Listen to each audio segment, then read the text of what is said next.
எல்லோருக்கும் வணக்கம். இன்னைக்கு உங்களுக்கு நான் காமிச்சு கொடுக்க போகிற ரெசிபி ஃப்ரைட் ஐஸ்கிரீம். இது ரொம்பவே வித்தியாசமான ரெசிபிங்க, ரொம்பவே சிம்பிள் அண்ட் ஈஸி. ஃபஸ்ட்டு வந்து நம்மளுக்கு எந்த ஃப்ளேவர் ஐஸ்கிரீம் பிடிக்கிறதோ அந்த ஐஸ்கிரீம் எடுத்து நம்ம ஸ்கூப்ஸாக அதை ஸ்கூப் அவுட் பண்ணி ஒரு ட்ரேயில் லைன் பண்ணிவிட்டு அதை வந்து ஃபஸ்ட்டு ஃப்ரீஸ் பண்ணணும். அது நல்லா ஃப்ரோசன் ஆன பிறகு 1 கப் கார்ன்ஃப்ளேக்ஸ் எடுத்து மிக்சர் ஜாரில் ஆட் பண்ணி நல்லா பிடிச்சி ஒரு பக்கம் எடுத்து வச்சுக்கணும். இந்த ஃப்ரீஸ் ஆன ஐஸ்கிரீமை வந்து அந்த கார்ன்ஃப்ளேக்ஸில் ஃபஸ்ட்டு ஒரு வாட்டி உருட்டி அது திருப்பியும் அதே ட்ரேயில் வச்சு நம்ம ஃப்ரீஸ் பண்ணணும். இது வந்து ஃபஸ்ட்டு கோட்டிங் இதுக்கு, இந்த ஐஸ்கிரீமுக்கு, ஃப்ரைட் ஐஸ்கிரீமுக்கு ஃபஸ்ட் கோட்டிங் இது. ஸோ இந்த மாதிரி ஃபுல்லாக நல்லா நம்ம இந்த கார்ன்ஃப்ளேக்ஸை நல்லா சுற்றி அந்த ஐஸ்கிரீமில், நம்ம ஸ்கூப் பண்ண ஐஸ்கிரீமில் அந்த ட்ரேயில் லைன் பண்ணிவிட்டு நல்லா திருப்பி இன்னும் ஒரு ஹவர் நல்லா ஃப்ரீஸ் பண்ணுறதுக்கு வச்சிடணும் ஃப்ரிட்ஜில். இது நல்லா 1 ஹவர் ஆனதும், ஃப்ரீஸ் ஆனதும், நம்ம கார்ன்ஃப்ளவரை எடுத்து நல்லா தண்ணியில் கரைச்சிக்கணும். உங்கள் வீட்டில் வந்து நீங்கள் கார்ன்ஃப்ளவரெல்லாம் யூஸ் பண்ணுறது இல்லைன்னா நீங்கள் வந்து மைதா யூஸ் பண்ணலாம். இந்த கார்ன்ஃப்ளவரோட எக்கு கூட நீங்கள் சேர்த்து அது கோட்டிங் கொடுத்தீங்கன்னா இன்னும் நல்லா பிடிப்படும்.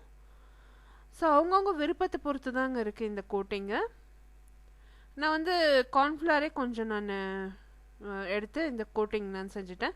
ஏன்னா இந்த ஐஸ்கிரீம் ஃப்ரை ஆனாக்கா அந்த உள்ளே இருக்க ஐஸ் வந்து கரைஞ்சி வெளியே வராது. அதுக்கு தான் இந்த மாதிரி நம்ம அந்த மாவு கோட்டிங் கொடுக்கணும். ஸோ இந்த மாதிரி நல்லா அந்த மாவு கோட்டிங் கொடுத்த பிற்பாடு நம்ம எடுத்து அதை திருப்பியும் அந்த கார்ன்ஃப்ளேக்ஸ் நம்ம வந்து அரைச்சி வச்சுருக்கோம் இல்லையா, அந்த பொடியில் திருப்பியும் நம்ம வந்து இதை உருட்டி எடுக்க போகிறோம். அந்த கார்ன்ஃப்ளேக்ஸில் வந்து உங்களுக்கு இந்த டெசிகேட்டட் கோகோனட்டுன்னு கிடைக்கிறது. ஸோ வந்து அந்த டெசிகேட்டட் கோகோனட்டும் சேர்த்துக்கலாம், நீங்கள் வந்து ஓட்ஸ் கூட சேர்த்துக்கலாம். கரக்கரான்னு நல்லா இருக்கும். திருப்பியும் அதை வந்து வேறு ஒரு ட்ரேயில் மாற்றிட்டு ஃப்ரிட்ஜில் வந்து ஃப்ரீஸ் பண்ணிட்டு வச்சுடுங்க.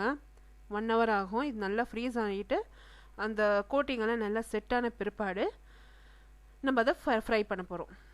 நான் வந்து அந்த ஐஸ்கிரீமோட கொஞ்சம் ஃப்ரூட்ஸ் சர்வ் பண்ண போகிறேன். இது ஆப்ஷனல், நீங்கள் செஞ்சால் செய்யலாம், விட்டுடலாம்.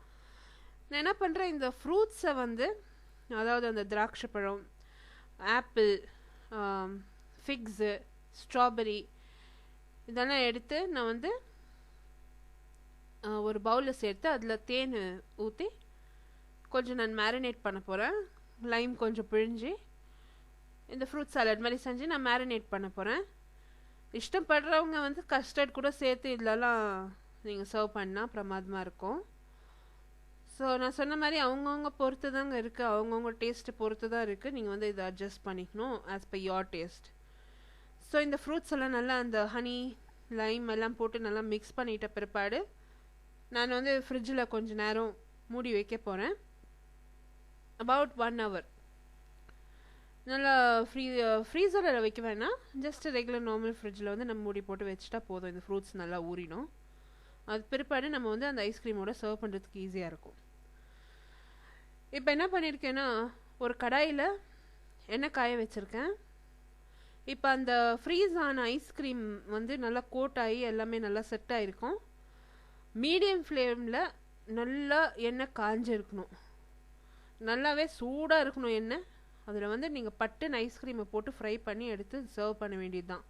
அண்ட் இன்னொரு விஷயம், இந்த ஃப்ரை பண்ணி இந்த ஐஸ்கிரீமை நீங்கள் எடுத்து திருப்பி ஃப்ரீசரில் வைக்கிற மாதிரி இல்லை, அது ரொம்பவே ஒரு மாதிரி ஆகிடும். ஸோ நீங்கள் அதாவது நீங்கள் எப்போ இது சர்வ் பண்ணுறீங்களோ அந்நேரத்துக்கு வறுத்தா தான் இது கரெக்டு. ஸோ இது வந்து ஒரு 2 மினிட்ஸில் வறுத்துடும். வந்த பிறகு அது நம்ம நல்லா ட்ரெயின் பண்ணி அதை சர்வ் பண்ண வேண்டியது தான். ரெசிபி இன் டீட்டெயில் பிளாகில் இருக்குது. பிளாக் லிங்க் வந்து நான் டிஸ்கிரிப்ஷன் பாக்ஸ் கீழே போஸ்ட் பண்ணுறேங்க. எல்லாருமே விசிட் பண்ணி இந்த ரெசிபி ட்ரை பண்ணுங்கள். ரொம்பவே ஈஸி ரெசிபி. இப்போ இது நல்லா கோல்டன் ப்ரௌன் ஆனதும் நான் அதை வந்து ட்ரெயின் பண்ணிடுறேன். ஸோ பார்த்தீங்கன்னா அந்த ஐஸ்கிரீம் கொஞ்சம் கூட வெளியே வரல பாருங்கள், எனக்கு எவ்வளோ க்ளீனாக வந்தது. அந்த ஃப்ரூட்ஸோடு நான் சர்வ் பண்ணியாச்சு. அடுத்த புதிய ரெசிபியோடு உங்களை திருப்பி சந்திக்கிறேன். அதுவரை நன்றி, வணக்கம். தேங்க்ஸ் ஃபார் வாட்சிங். பை.